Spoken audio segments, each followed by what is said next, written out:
اللي مش حاسس باللي احنا فيه ربنا يسيبه ما أصابنا. الفنانة المعتزلة شمس البارودي: اللي مش حاسين باللي احنا فيه ربنا يصيبه بما أصابنا. تصريحات الفنانة المعتزلة شمس البارودي بعد أنباء تداولت في الفترة الأخيرة عن تعرض زوجها الفنان حسن يوسف لوعكة صحية، مؤكدة أن الفنان يتمتع بالصحة ولكنه اعتزل الفن حزناً على وفاة نجله عبد الله الذي اقتربت الذكرى الأولى لوفاته. قالت شمس البارودي في التصريحات: كلام قليل الأدب وناس قليلة الأدب، كل حاجة طبيعي، بس هو رافض يرد على الصحافة ولا أي حاجة. الراجل أعلن اعتزاله وخلاص، وانتم مش فاهمين إن احنا في حالة حزن، واللي مش حاسس باللي احنا فيه ربنا يصيبه بما أصابنا. يعني أنا بقول ربنا يصيب اللي هم مش حاسين باللي احنا فيه، احنا فاقدين ابننا، في ايه يعني؟ هو رافض يرد على اي صحافه ولا اي حاجه، اعلن اعتزاله خلاص. وانتم مش فاهمين ان احنا في حاله حزن، وربنا اللي مش حاسس باللي احنا فيه ربنا يسيبه ما اصابنا. انا بقول ربنا يسيب اللي هم مش حاسين باللي احنا فيه. هو ده، احنا فاقدين ابننا، يعني في ايه يعني؟ صبرنا بس. الشخص ده في ايه؟ واحد قال لك انا اعتزلت عشان انا مش قادر، خلاص مش قادر امارس اي حاجه بعد وفاه ابني.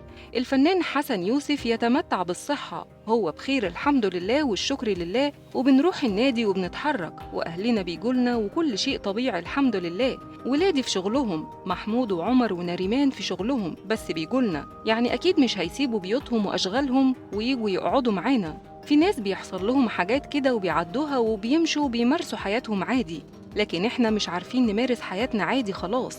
يعني احنا بندعي ان ربنا يحفظ لينا اخوات عبد الله وبنترحم عليه وعايشين حياتنا كده في هدوء وسكينة، مش عايزين اي نوع من انواع الشوشرة علشان تعبنا. وتحدثت الفنانة المعتزلة شمس البارودي عن ابنها الاصغر الراحل عبد الله الذي اقتربت ذكرى رحيله الأولى، حيث رحل عن عالمنا يوم 30 يوليو العام الماضي غرقاً بالساحل الشمالي.